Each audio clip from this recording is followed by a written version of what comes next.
All right, so thanks for watching another stream. Thanks for watching another video. My name is Dennis, and I love talking about Tesla deal hacking, as I like to call it, but basically just getting the best deal on Tesla at the best financing rate. So definitely hit that subscribe if you're interested, and definitely check out my Patreon link down below in the description where you can support the channel and get access to the ultimate Tesla buying guide out there. And today's live stream is partnered with Mint Mobile, where you can save money on your mobile phone plan, but more on that later, or as low as $15 a month. So shout out to Troy Tesla. They posted this. They took an analysis of all their different units for sale, or all the different units that Tesla has delivered in quarter 1 and quarter 2 of this year, and compared it against quarter 1 and quarter 2 of last year. But the biggest thing here is this, that the Cybertruck didn't necessarily exist last year. So we can take a look at this chart. We can see, so the first box area right here, quarter 1 and quarter 2 deliveries for 2023, and the US only 328,314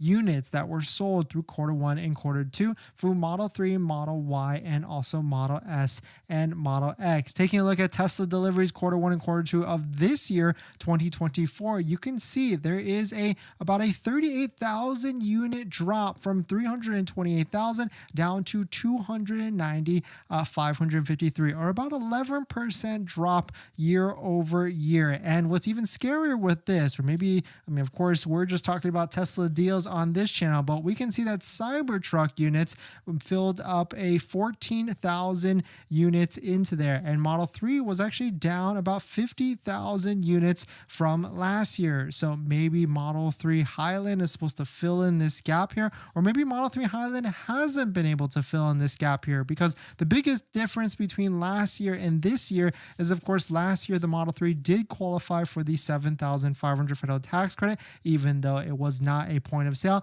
and the Model 3 Highland just made qualifications for the point of sale tax credit at $7,500, but of course maybe it's taking a little bit of an effect to get out to certain people so that they realize what is actually going on, that they can get that $7,500 federal tax credit. But still cool to see that Model Y is pretty much the same. We can see last year for quarter 1 and quarter 2 they sold 199,000 units, and this year they sold 195,278 units. So not that much of a drop at all. So really, of course, they could try and incentivize it, but it looks to be on pace for selling about the same amount of Model Y units throughout the rest of this year. So it is pretty interesting to see that inventory is increasing for the Model Y, and maybe a lot of those units were to sell because of the 0.99, but even though the 0.99, yeah, it was last quarter, right? So it seems like they were able to get that done and try and push units through the end of that second quarter. And so now that inventory keeps increasing and increasing,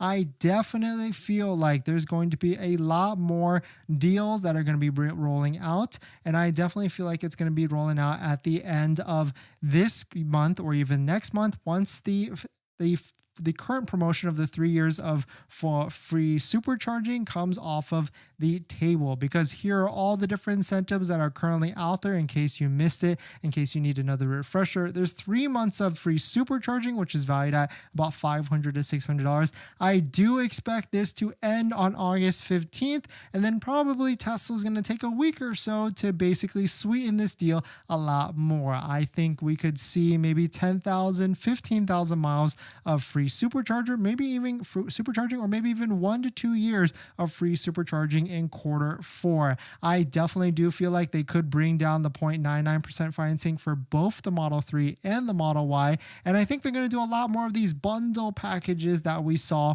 that we're seeing right now with the Model S and Model X, depending on the take rate. If it certainly sees a lot of people taking that Model S and Model X $5,000 bundle, then maybe we'll start to see more people trying to take that, and maybe we'll see Tesla roll that out onto the Model 3 or Model Y. But let us know, would you take like a 3-year free supercharging, free full self-driving, free premium connectivity bundle for our Model 3 or Model Y? And second question, would you pay $5,000 for it? Would that be worth it? I do feel like it could be more worth it for a Model 3 or Model Y buyer, because there's certain subsets of people that use their vehicle for work, maybe for Uber, and that's where you'll really see the most max maximum value of that, because then you'll be able to really maximize that supercharging. Model S and Model X is kind of a weird one that they've put it on. Of course, I feel like if you're buying a Model S or Model X, you will also be able to get a home charger, and that just makes the most sense. Even if you have free supercharging, it is not worth your time to go out and save the money and supercharge instead of that. So I do feel like there's going to be bigger incentives, but let me know, what do you want to see in the next few months as we go to the end of the fourth quarter? I'm certainly probably going to make a video where I just put my predictions on a spreadsheet and we go through all of them to see which ones are going to be happening in the fourth quarter of this year, because that is going to always be the best time to buy a Tesla, in the fourth quarter of this year. But definitely some pretty interesting stuff. Let me know what your thoughts on it. Let me know what you're thinking.